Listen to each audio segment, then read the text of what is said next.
चुगताई की चर्चित विवादित कहानी लिहाफ। लिहाफ कहानी को जिसने भी पढ़ा है वो इस कहानी का मुरीद हो गया है। हालांकि 1942 में जब ये कहानी अदाब-ए-लतीफ में पहली बार छपी तो इस्मत को कोर्ट केस भी लड़ना पड़ा। इस कोर्ट केस में इस्मत की जीत हुई थी। साल 1942 में छपी इस्मत चुगताई की उर्दू लघु कहानी लिहाफ एक युवा लड़की के बारे में है जिससे उसकी मां की गोद ली हुई बहन बेगम जान उसके साथ छेड़छाड़ करती है। युवा लड़की के दृष्टिकोण से सुनाई गई है। कहानी बेगम जान पर केंद्रित है जो एक बड़े घराने से ताल्लुकात रखती है। पितृसत्ता और समलैंगिकता के मजमून की खोज करते हुए लिहाफ को लंबे समय से एक नारीवादी पाठ के रूप में जाना जाता है, जिसमें एक महिला अपने पति के उत्पीड़न के बावजूद अपनी कामुकता को गले लगाकर अपनी पारंपरिक भूमिका से अलग हो जाती है। लिहाफ की आलोचना में ये भी कहा जाता है कि कैसे कहानी की लेखिका बाल कथाकार द्वारा अनुभव किए गए यौन शोषण के विषय को स्वीकार करने से बचती है। लिहाफ को हिंदुस्तानी साहित्य में लेस्बियन प्यार की पहली कहानी माना जाता है।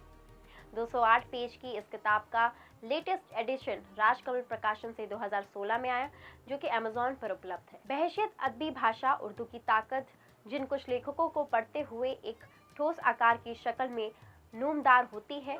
एक रात बेगम जान की रजाई हिलती है तो कथाकार जाग जाती है।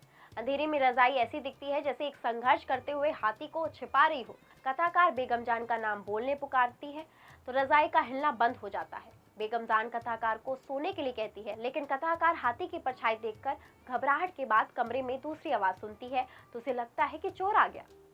लिहाफ कहानी एक अनाम युवा लड़की कथाकार के साथ शुरू होती है जो ये बताती है कि कैसे जब एक रात वो सर्दियों में अपने ऊपर रजाई डालती है तो दीवार पर उसे हाथी की तरह लहराती रजाई की छाया दिखाई देती है।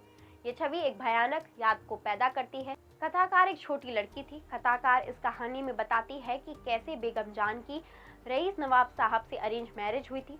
नवाब साहब को जनता गुणी मानती है क्योंकि किसी ने कभी भी उनके घर में नर्तकियों या वैश्याओं को नहीं देखा। हालांकि नवाब जवान लड़कों के रहने के लिए हमेशा अपने घर के दरवाजे खुला रखता था। आखिरकार अपनी तमाम कोशिश बर्बाद होने के बाद बेगम जान को मालिश करने वाली रब्बो मिल जाती है। रब्बो बेगम जान की लगातार मालिश करती है। वह हर समय उसके पास रहती है और उसके बगल में ही सोती है। बेगम जान को लगातार खुजली होती है जिसे कोई डॉक्टर ठीक नहीं कर पाता। केवल रब्बो ही खुजली को खरोच सकती है। घर की दूसरी नौकरानियां बेगम जान की रब्बो पर निर्भरता के बारे में गपशप करती हैं, लेकिन वह इन सब बातों से बेखबर होती है। उनका ध्यान सिर्फ अपनी खुजली पर होता था। उम्मीद है आपको हमारी ये वीडियो पसंद आई होगी। ऐसी ही वीडियो को देखने के लिए हमारे चैनल को अभी सब्सक्राइब करें। सायोनारा।